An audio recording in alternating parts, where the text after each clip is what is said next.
ৰামনগৰ নামৰ এখন গাঁও আছিল। সেই গাঁওখনতে গীতা নামৰ এগৰাকী মহিলা আছিল।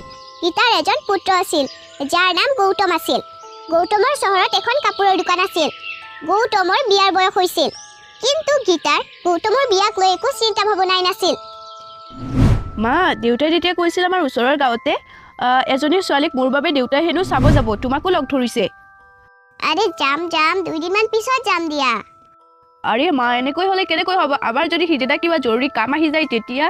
আৰে মা, তোমাৰ এলেহুৱা স্বভাৱটো এৰা আকৌ, ইমান এলেহুৱা স্বভাৱৰ হৈ গৈছা। আৰে কৰিম তোৰনো ক'ত ইমান বয়স হৈছে?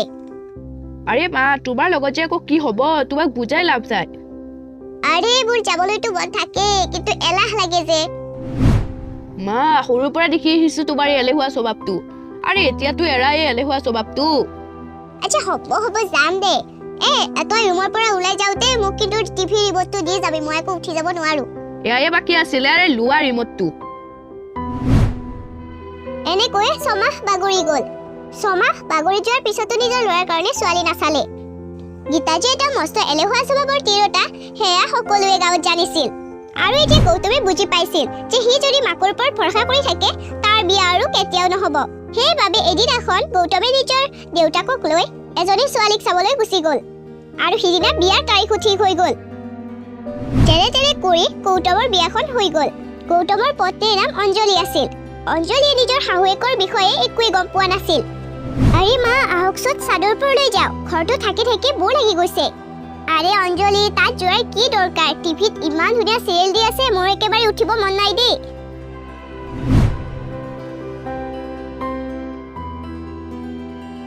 গীতা, এইবোৰ কি কফি বনালা? ইয়াতচোন চেনিয়েই নাই। আৰে হ'ব দিয়ক, মই পাহৰি গ'লো। এতিয়া আকৌ চেনি নুখুজিব, মই পাকঘৰলৈকে যাব নোৱাৰো। আৰে এখোজ মাৰিলেই চোন পাকঘৰটো পায়। মই তোমাক আমেৰিকালৈ যাব কোৱা নাই নহয়, ঘৰৰ পাকঘৰটোৰ ওচৰলৈহে যাব কৈছো। সেইবোৰ কথা দেখি অঞ্জলিয়ে অতি সোনকালে পাকঘৰলৈ গৈ চেনি লৈ আহিল। আৰে অঞ্জলি, আজি তুমি মোক বচাই ল'লা, নহ'লে নাজানো তুমি নাথাকিলে মই সদায় সদায় চেনি নিদিয়া কফিয়ে খাব লাগিলহেঁতেন। শহুৰেকৰ কথা শুনি অঞ্জলিয়ে হাঁহিব ধৰিলে, আৰু সিদিনা ৰাতি অঞ্জলিয়ে গৌতমকে সকলোবোৰ কথা ক'লে আৰু হাঁহিব ধৰিলে। আৰে অঞ্জলি, তুমি হাঁহিব ধৰিছা? মই সৰুৰ পৰাই মাৰে এলেহুৱা স্বভাৱটো দেখি আহিছো। নাজানো মাৰ এই এলেহুৱা স্বভাৱটো কেতিয়া শেষ হ'ব। আৰে মা ইমান এলেহুৱা? আৰে মইতো গমেই পোৱা নাছিলো, লাহে লাহে গম পাব ধৰিছো। মা সঁচাকৈ বহুত এলেহুৱা হয়, পানী গিলাচো নিজে লৈ খাবকে নোৱাৰে। মাই এনেকৈ চব কামতে এলেহুৱা দেখালে নহ'ব নহয়। এনেকৈ হ'লে তেওঁৰ স্বাস্থ্যৰ বাবে এয়া খুবেই হানিকাৰক। মই যেনেকৈ হ'লেও মাক সলনি কৰিবই লাগিব। এনেকৈ অঞ্জলিয়ে নিজৰ শাহুৱেকক সলনি কৰাৰ কথা ভাবিলে। পিছদিনাখন গীতাই চফাতে বহি আছিল। তেতিয়াই অঞ্জলি গৈ ঘৰৰ লাইনটো কাটি দিলে। আৰে এই লাইনটো যে নহয়, কিমান ধুনীয়া চিৰিয়েল দি আছিল, লাষ্ট খণ্ডটো চাবকে নাপালো। আৰে মা, বজাৰলৈ যাওঁ বলক। মই শুনিছো গছ কাটি থকাৰ বাবে হেনো লাইন আজি 2 ঘণ্টাৰ পিছতহে আহিব। আৰে অঞ্জলি, এই বজাৰলৈ গৈ মই খোজকাঢ়িব নাই দেই, ইমান দূৰ খোজকাঢ়ি থাকিব লাগে। তাতোকৈ মই অলপ আৰামেই কৰি লওঁ। হেল্ল', ৰীমা। আৰে আমাৰ বজাৰত শ্বুটিং চলি আছে। আৰে বাহ, এইটোতো খুবেই ভাল কথা, কিন্তু মোৰহে দুৰ্ভাগ্য, মই যাবকে নোৱাৰিম নহয়। মোৰ শাহুমায়ে হেনো বজাৰলৈকে নাযায়, মই অকলে কেনেকৈ যাব পাৰো? আৰে অঞ্জলি, কিয় নাযাম বাৰু? মই শ্বুটিং চাবলৈ নিশ্চয় যাম, ব'লা ব'লা। হ'ব মা, বলক। বজাৰত গীতাক দেখি সকলো মানুহ আচৰিত হ'ল। আৰে গীতা বাইদেউ, আপোনাক যোৱাবাৰতে দেখিছিলো, আপুনি এবছৰ বজাৰলৈকে অহা নাই। কেতিয়াবা আহি থাকিব আকৌ, তেতিয়াহে ভাল লাগে। তাৰপিছত দুয়ো শাহু বোৱাৰী গৌতমৰ দোকানলৈ গ'ল। মা, ইয়াত তুমি?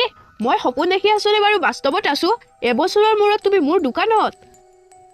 মানে মোৰ বান্ধৱী এজনীয়ে ফোন কৰিলে যে ইয়াত হেনো শ্বুটিং চলি আছে, সেইবাবে আহিলো আকৌ।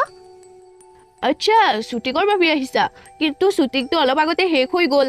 অহাকালি আকৌ এইটো টাইমতে হেনো সিহঁতে শ্বুটিং কৰিব। অহাকালি নিশ্চয় আহিবা তোমালোক। এনেকৈয়ে অঞ্জলিয়ে সদায় কিবা নহয় কিবা বাহানা কৰি গীতাক বজাৰলৈ ফুৰিবৰ কাৰণে লৈ গৈছিল। গীতাৰ এলেহুৱা স্বভাৱটো আঁতৰাবৰ কাৰণে অঞ্জলিয়ে বুদ্ধি কৰি হ'লেও গীতাক এক্সাৰচাইজ কৰাইছিল। সেইবাবে কেইদিনমানৰ ভিতৰতে গীতাৰ গা মন ভাল লাগি থাকিব ল'লে, আৰু গীতাই এঠাইতে বহি থকাত বিৰক্তি পাব ধৰিলে। গোটেই দিনটো টিভি চোৱা আৰু আৰাম কৰাৰ এতিয়া গীতাৰ বাবে আমনি লগা কাম হৈছিল। কিন্তু গীতাৰ ভৰি অঞ্জলিৰ কাৰণে গীতাৰ এলেহুৱা স্বভাৱটো লাহে লাহে আঁতৰিব ধৰিলে আৰু অৱশেষত গীতাই বুজি পালে যে এলাহ কৰাটো খুবেই বেয়া কথা। আৰে অঞ্জলি, মই ইমান দিনে মোৰ এলাহ স্বভাৱটোৰ কাৰণে জীৱনৰ আনন্দবোৰ পাহৰিয়ে গৈছিলোঁ, কিন্তু তুমি অহাৰ পৰাই আমাৰ ঘৰখন পোহৰ হৈ পৰিল। তুমি মোৰ জীৱন সলনি কৰি দিলা। মই এতিয়াৰ পৰা জীৱনৰ আনন্দ উপভোগ কৰিব ল'লোঁ।